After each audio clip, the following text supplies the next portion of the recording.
मेरे प्यारे देशवासियों, नमस्कार। कोरोना के प्रभाव से हमारी मन की बात भी अछूती नहीं रही है। जब मैंने पिछली बार आपसे मन की बात की थी, तब पैसेंजर ट्रेनें बंद थी, बसें बंद थी, हवाई सेवा बंद थी। इस बार बहुत कुछ खुल चुका है। श्रमिक स्पेशल ट्रेनें चल रही हैं, अन्य स्पेशल ट्रेनें भी शुरू हो गई हैं। तमाम सावधानियों के साथ हवाई जहाज उड़ने लगे हैं। धीरे धीरे उद्योग भी चलना शुरू हुआ है। यानी अर्थव्यवस्था का एक बड़ा हिस्सा अब चल पड़ा है, खुल गया है।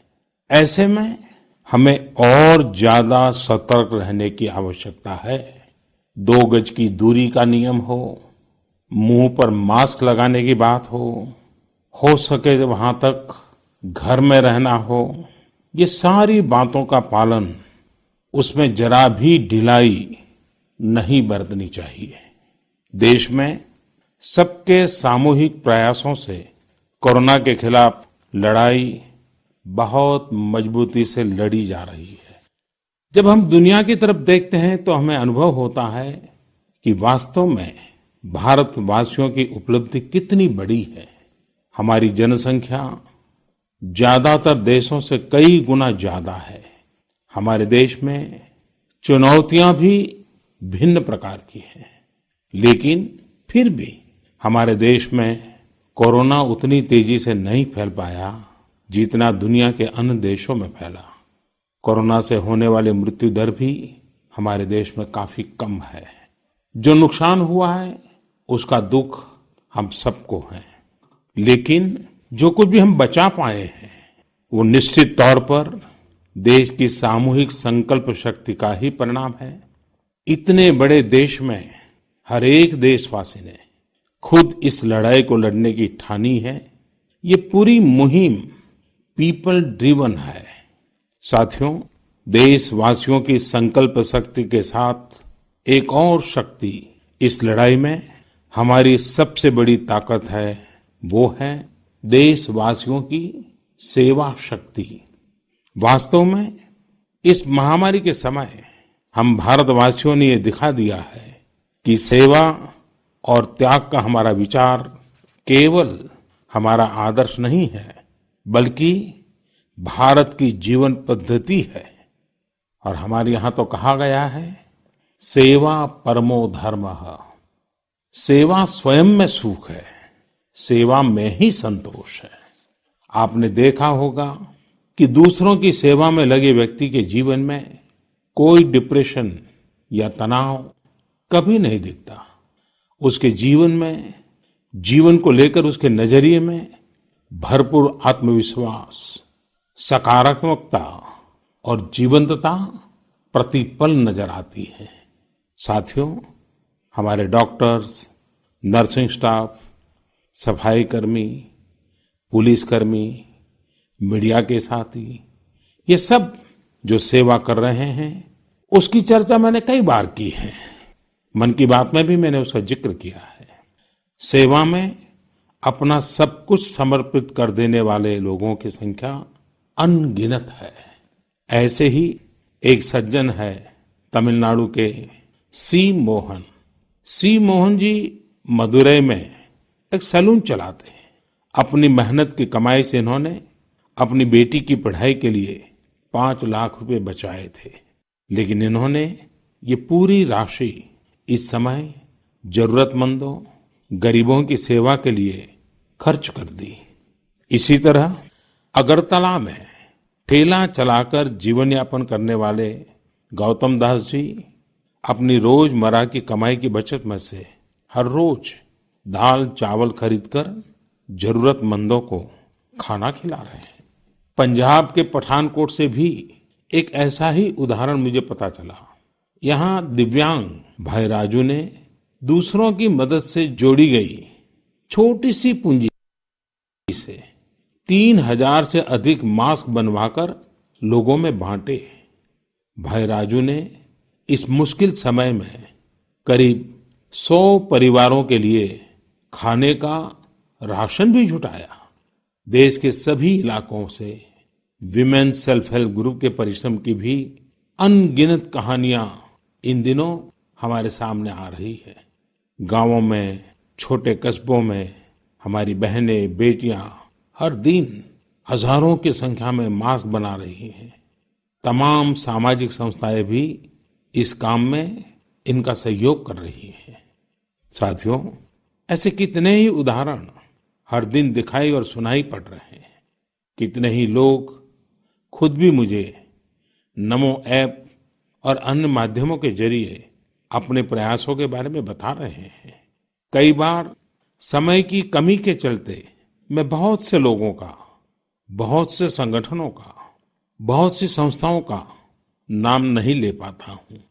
सेवाभाव से लोगों की मदद कर रहे ऐसे सभी लोगों की मैं प्रशंसा करता हूँ, उनका आदर करता हूँ, उनका तहे दिल से अभिनंदन करता हूँ। मेरे प्यारे देशवासियों, एक और बात जो मेरे मन को छू गई है, वो है संकट की इस घड़ी में इनोवेशन। तमाम देशवासी गांवों से लेकर शहरों तक, हमारे छोटे व्यापारियों से लेकर स्टार्टअप तक, हमारी लैब्स कोरोना के खिलाफ लड़ाई में नए-नए तरीके इजाद कर रहे हैं, नए-नए इनोवेशन कर रहे हैं। जैसे नासिक के राजेंद्र यादव का उदाहरण बहुत दिलचस्प है। राजेंद्र जी नासिक में सतना गांव के किसान हैं।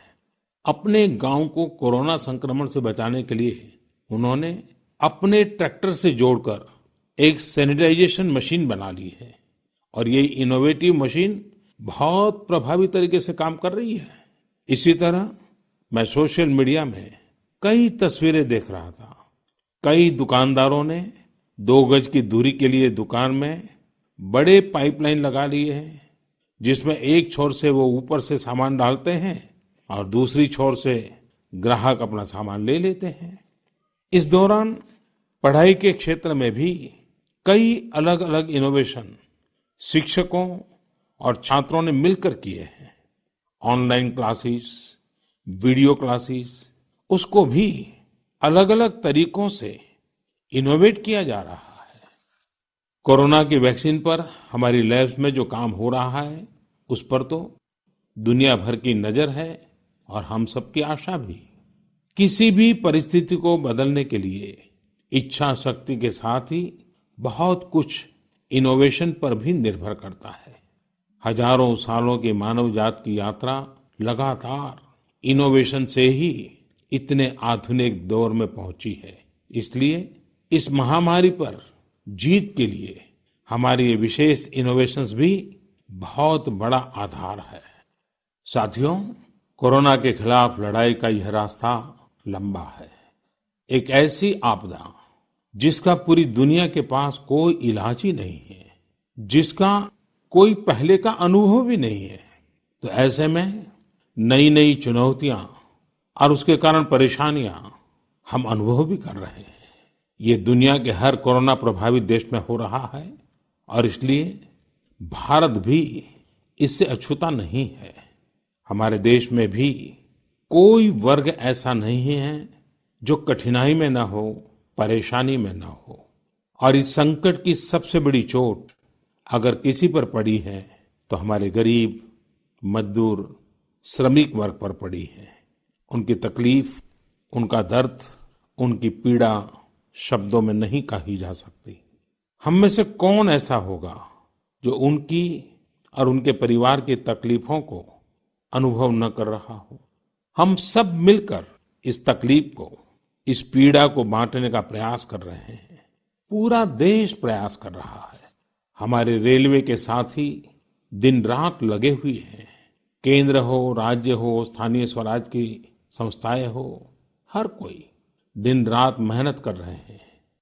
जिस प्रकार रेलवे के कर्मचारी आज जुटे हुए हैं, वे भी एक प्रकार से अग्रिम पंक्ति में खड़े कोरोना वॉरियर्स ही है। लाखों श्रमिकों को ट्रेनों से और बसों से सुरक्षित ले जाना, उनके खाने पीने की चिंता करना, हर जिले में क्वारंटाइन केंद्रों की व्यवस्था करना, सभी की टेस्टिंग, चेकअप, उपचार की व्यवस्था करना, ये सब काम लगातार चल रहे हैं और बहुत बड़ी मात्रा में चल रहे हैं। लेकिन साथियों, जो दृश्य आज हम देख रहे हैं, इससे देश को अतीत में जो कुछ हुआ, उसके अवलोकन और भविष्य के लिए सीखने का अवसर भी मिला है। आज हमारे श्रमिकों की पीड़ा में हम देश के पूर्वी हिस्से की पीड़ा को देख सकते हैं। जिस पूर्वी हिस्से में देश का ग्रोथ इंजन बनने की क्षमता है, जिसके श्रमिकों के बाहुबल में देश को नई ऊंचाई पर ले जाने का सामर्थ्य है, उस पूर्वी हिस्से का विकास बहुत आवश्यक है। पूर्वी भारत के विकास से ही देश का संतुलित आर्थिक विकास संभव है। देश ने जब मुझे सेवा का अवसर दिया, तभी से हमने पूर्वी भारत के विकास को प्राथमिकता दी है। मुझे संतोष है कि बीते वर्षों में इस दिशा में बहुत कुछ हुआ है और अब प्रवासी मजदूरों को देखते हुए बहुत कुछ नए कदम उठाना भी आवश्यक हो गया है और हम लगातार उस दिशा में आगे बढ़ रहे हैं। जैसे कहीं श्रमिकों की स्किल मैपिंग का काम हो रहा है, कहीं स्टार्टअप्स इस काम में जुटे हैं, कहीं माइग्रेशन कमीशन बनाने की बात हो रही है। इसके अलावा केंद्र सरकार ने अभी जो फैसले लिए हैं, उससे भी गांवों में रोजगार, स्वरोजगार, लघु उद्योगों से जुड़ी विशाल संभावनाएं खुली हैं। ये फैसले इन स्थितियों के समाधान के लिए हैं, आत्मनिर्भर भारत के लिए हैं।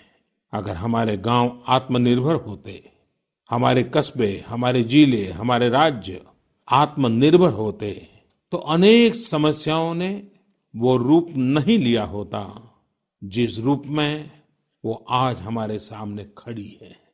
लेकिन अंधेरे से रोशनी की ओर बढ़ना मानव स्वभाव है। तमाम चुनौतियों के बीच मुझे खुशी है कि आत्मनिर्भर भारत पर आज देश में व्यापक मंथन शुरू हुआ है। लोगों ने अब इसे अपना अभियान बनाना शुरू किया है। इस मिशन का नेतृत्व देशवासी अपने हाथ में ले रहे हैं। बहुत से लोगों ने तो ये भी बताया है कि उन्होंने जो जो सामान उनके इलाके में बनाए जाते हैं, उनकी एक पूरी लिस्ट बना ली है। ये लोग अब इन लोकल प्रोडक्ट्स को ही खरीद रहे हैं और वोकल फॉर लोकल को प्रमोट भी कर रहे हैं। मेक इन इंडिया को बढ़ावा मिले, इसके लिए सब कोई अपना अपना संकल्प जता रहा है। बिहार के हमारे एक साथी श्रीमान हिमांशु ने मुझे नमो ऐप पर लिखा है कि वो एक ऐसा दिन देखना चाहते हैं जब भारत विदेश से आने वाले आयात को कम से कम कर दे, चाहे पेट्रोल, डीजल, ईंधन का आयात हो, इलेक्ट्रॉनिक आइटम्स का आयात हो, यूरिया का आयात हो या फिर खाद्य तेल का आयात हो। मैं उनकी भावनाओं को समझता हूं। हमारे देश में कितनी ही ऐसी चीजें बाहर से आती हैं जिन पर हमारे ईमानदार टैक्स पेयर्स का पैसा खर्च होता है, जिनका विकल्प हम आसानी से भारत में तैयार कर सकते हैं। असम के सुदीप ने मुझे लिखा है कि वो महिलाओं के बनाए हुए लोकल बैम्बू प्रोडक्ट्स का व्यापार करते हैं और उन्होंने तय किया है कि आने वाले 2 वर्ष में वे अपने बैम्बू प्रोडक्ट को एक ग्लोबल ब्रांड बनाएंगे। मुझे पूरा भरोसा है आत्मनिर्भर भारत अभियान इस दशक में देश को नई ऊंचाई पर ले जाएगा। मेरे प्यारे देशवासियों, कोरोना संकट के इस दौर में मेरी विश्व के अनेक नेताओं से बातचीत हुई है, लेकिन मैं एक सीक्रेट जरूर आज बताना चाहूंगा। विश्व के अनेक नेताओं की जब बातचीत होती है तो मैंने देखा इन दिनों उनकी बहुत ज्यादा दिलचस्पी योग और आयुर्वेद के संबंध में होती है। कुछ नेताओं ने मुझसे पूछा कि कोरोना के इस काल में ये योग और आयुर्वेद कैसे मदद कर सकते हैं। साथियों, अंतर्राष्ट्रीय योग दिवस जल्द ही आने वाला है। योग जैसे जैसे लोगों के जीवन से जुड़ रहा है, लोगों में अपने स्वास्थ्य को लेकर जागरूकता भी लगातार बढ़ रही है। अभी कोरोना संकट के दौरान भी ये देखा जा रहा है कि हॉलीवुड से हरिद्वार तक घर में रहते हुए लोग योग पर बहुत गंभीरता से ध्यान दे रहे हैं। हर जगह लोगों ने योग और उसके साथ साथ आयुर्वेद के बारे में और ज्यादा जानना चाहा है, उसे अपनाना चाहा है। कितने ही लोग जिन्होंने कभी योग नहीं किया, वे भी या तो ऑनलाइन योग क्लास से जुड़ गए हैं या फिर ऑनलाइन वीडियो के माध्यम से भी योग सीख रहे हैं। सही में योग कम्युनिटी, इम्यूनिटी और यूनिटी सबके लिए अच्छा है। साथियों, कोरोना संकट के इस समय में योग आज इसलिए भी ज्यादा अहम है क्योंकि ये वायरस हमारे रेस्पिरेटरी सिस्टम को सबसे अधिक प्रभावित करता है। योग में तो रेस्पिरेटरी सिस्टम को मजबूत करने वाले कई तरह के प्राणायाम है, जिनका असर हम लंबे समय से देखते आ रहे हैं। ये टाइम टेस्टेड टेक्निक्स हैं, जिसका अपना अलग महत्व है। कपालभाति और अनुलोम विलोम प्राणायाम से अधिकतर लोग परिचित होंगे, लेकिन भस्त्रिका, शीतली, भ्रामरी जैसे कई प्राणायाम के प्रकार है, जिसके अनेक लाभ भी है। वैसे आपके जीवन में योग को बढ़ाने के लिए आयुष मंत्रालय ने भी इस बार एक अनोखा प्रयोग किया है। आयुष मंत्रालय ने माय लाइफ माय योग नाम से अंतर्राष्ट्रीय वीडियो ब्लॉग उसकी प्रतियोगिता शुरू की है। भारत ही नहीं, पूरी दुनिया के लोग इस प्रतियोगिता में हिस्सा ले सकते हैं। इसमें हिस्सा लेने के लिए आपको अपना 3 मिनट का एक वीडियो बना करके अपलोड करना होगा। इस वीडियो में आप जो योग या आसन करते हुए वो करते हुए दिखाना है और योग से आपके जीवन में जो बदलाव आया है उसके बारे में भी बताना है। मेरा आपसे अनुरोध है, आप सभी इस प्रतियोगिता में अवश्य भाग लें और इस नए तरीके से अंतर्राष्ट्रीय योग दिवस में आप हिस्सेदार बनिए। साथियों, हमारे देश में करोड़ों करोड़ गरीब दशकों से एक बहुत बड़ी चिंता में रहते आए हैं। अगर बीमार पड़ गए तो क्या होगा? अपना इलाज कराएं या फिर परिवार के लिए रोटी की चिंता करें? इस तकलीफ को समझते हुए, इस चिंता को दूर करने के लिए ही करीब 1.5 साल पहले आयुष्मान भारत योजना शुरू की गई थी। कुछ ही दिन पहले आयुष्मान भारत के लाभार्थियों की संख्या 1 करोड़ के पार हो गई है। 1 करोड़ से ज्यादा मरीज मतलब देश के 1 करोड़ से अधिक परिवारों की सेवा हुई है। 1 करोड़ से ज्यादा मरीज का मतलब क्या होता है मालूम है?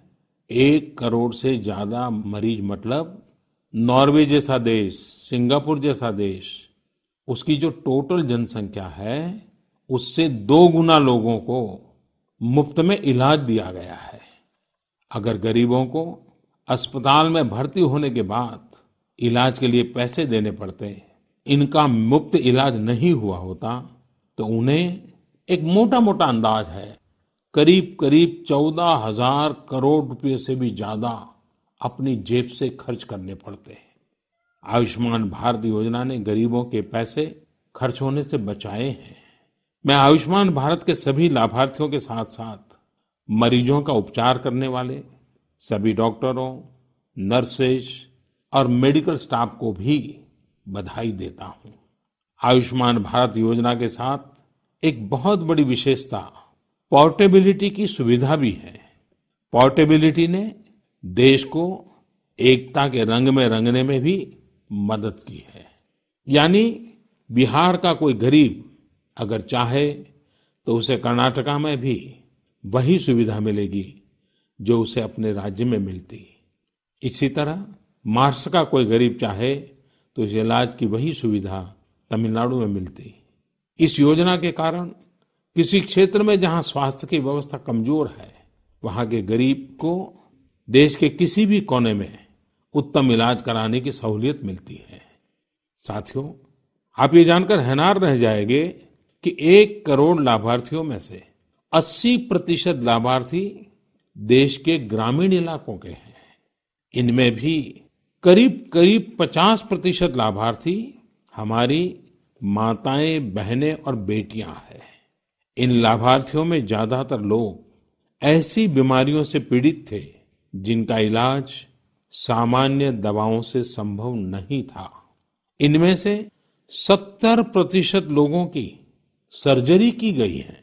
आप अनुमान लगा सकते हैं कि कितनी बड़ी तकलीफों से इन लोगों को मुक्ति मिली है।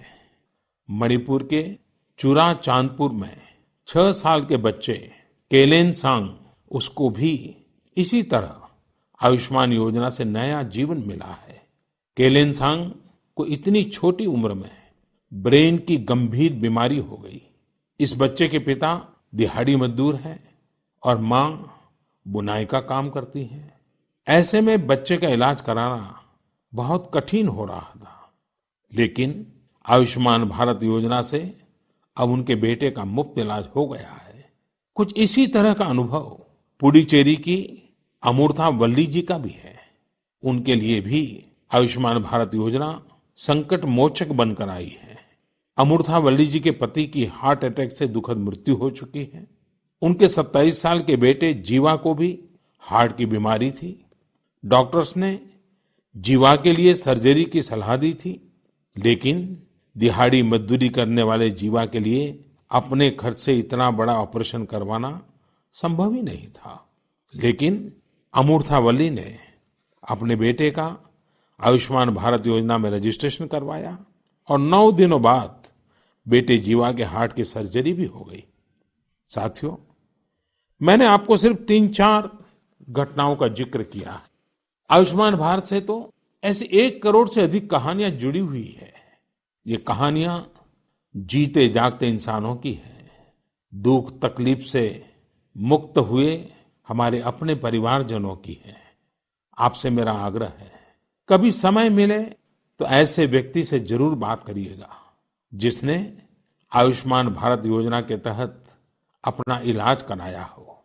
आप देखेंगे कि जब एक गरीब बीमारी से बाहर आता है तो उसमें गरीबी से लड़ने की भी ताकत नजर आने लगी है। और मैं हमारे देश के ईमानदार टैक्स पेयर से कहना चाहता हूँ, आयुष्मान भारत योजना के तहत जिन गरीबों का मुफ्त इलाज हुआ है, उनके जीवन में जो सुख आया है, संतोष मिला है, उस पुण्य के असली हकदार आप भी हैं। हमारा ईमानदार टैक्स पेयर भी इस पुण्य का हकदार है। मेरे प्यारे देशवासियों, एक तरफ हम महामारी से लड़ रहे हैं तो दूसरी तरफ हमें हाल में पूर्वी भारत के कुछ हिस्सों में प्राकृतिक आपदा का भी सामना करना पड़ा है। पिछले कुछ हफ्तों के दौरान हमने पश्चिम बंगाल और उड़ीसा में सुपर साइक्लोन अम्फान का कहर देखा। तूफान से अनेकों घर तबाह हो गए, किसानों को भी भारी नुकसान हुआ। हालात का जायजा लेने के लिए मैं पिछले हफ्ते उड़ीसा और पश्चिम बंगाल गया था। पश्चिम बंगाल और उड़ीसा के लोगों ने जिस हिम्मत और बहादुरी के साथ हालात का सामना किया है, प्रशंसनीय है। संकट की इस घड़ी में देश भी हर तरह से वहां के लोगों के साथ खड़ा है। साथियों, एक तरफ जहां पूर्वी भारत तूफान से आई आपदा का सामना कर रहा है, वहीं दूसरी तरफ देश के कई हिस्से टिड्डियों या लोकस्ट के हमले से प्रभावित हुए हैं। इन हमलों ने फिर हमें याद दिलाया है कि ये छोटा सा जीव कितना नुकसान करता है। टिड्डी दल का हमला कई दिनों तक चलता है। बहुत बड़े क्षेत्र पर इसका प्रभाव पड़ता है। भारत सरकार हो, राज्य सरकार हो, कृषि विभाग हो, प्रशासन भी इस संकट के नुकसान से बचने के लिए, किसानों की मदद करने के लिए आधुनिक संसाधनों का भी उपयोग कर रहा है। नए नए आविष्कार की तरफ भी ध्यान दे रहा है।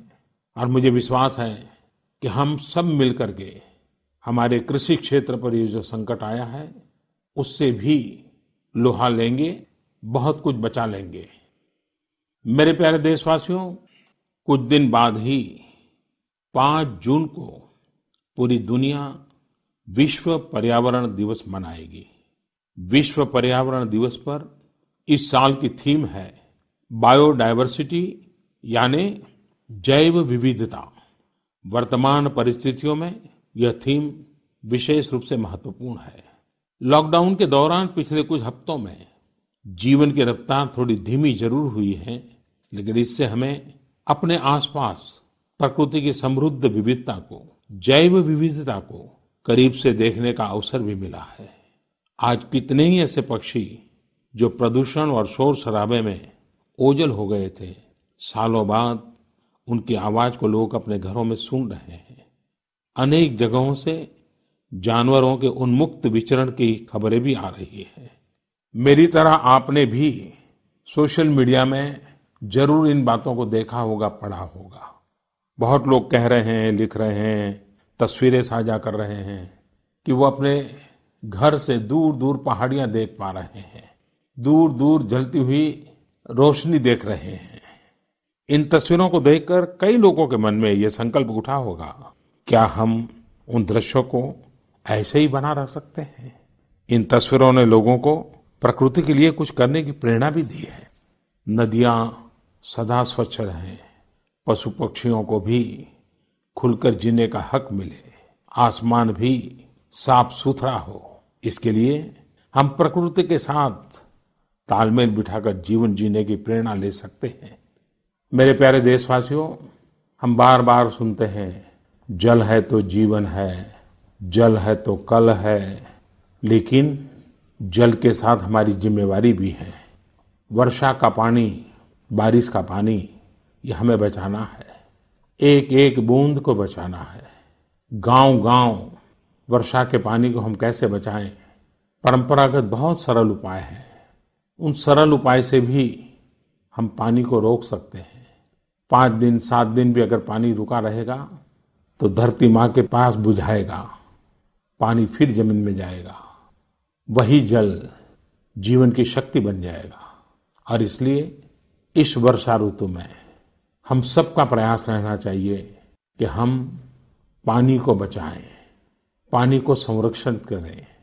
मेरे प्यारे देशवासियों, स्वच्छ पर्यावरण सीधे हमारे जीवन, हमारे बच्चों के भविष्य का विषय है।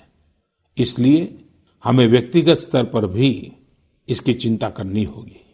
मेरा आपसे अनुरोध है कि इस पर्यावरण दिवस पर कुछ पेड़ अवश्य लगाएं और प्रकृति की सेवा के लिए कुछ ऐसा संकल्प अवश्य लें जिससे प्रकृति के साथ आपका हर दिन का रिश्ता बना रहे। हाँ, गर्मी बढ़ रही है, इसलिए पक्षियों के लिए पानी का इंतजाम करना मत भूलिएगा। साथियों, हम सबको ये भी ध्यान रखना होगा कि इतनी कठिन तपस्या के बाद, इतनी कठिनाइयों के बाद देश ने जिस तरह हालत संभाला है, उसे बिगड़ने नहीं देना है। हमें इस लड़ाई को कमजोर नहीं होने देना है। हम लापरवाह हो जाएं, सावधानी छोड़ दें, ये कोई विकल्प नहीं है। कोरोना के खिलाफ लड़ाई अब भी उतनी ही गंभीर है। आपको, आपके परिवार को कोरोना से अभी भी उतना ही गंभीर खतरा हो सकता है। हमें हर इंसान की जिंदगी को बचाना है। इसलिए 2 गज की दूरी, चेहरे पर मास्क, हाथों को धोना, इन सब सावधानियों का वैसे ही पालन करते रहना है जैसे अभी तक करते आए हैं। मुझे पूरा विश्वास है कि आप अपने लिए, अपनों के लिए, अपने देश के लिए ये सावधानी जरूर रखेंगे। इसी विश्वास के साथ आपके उत्तम स्वास्थ्य के लिए मेरी हार्दिक शुभकामनाएं हैं। अगले महीने फिर एक बार मन की बात अनेक नए विषयों के साथ जरूर करेंगे। धन्यवाद।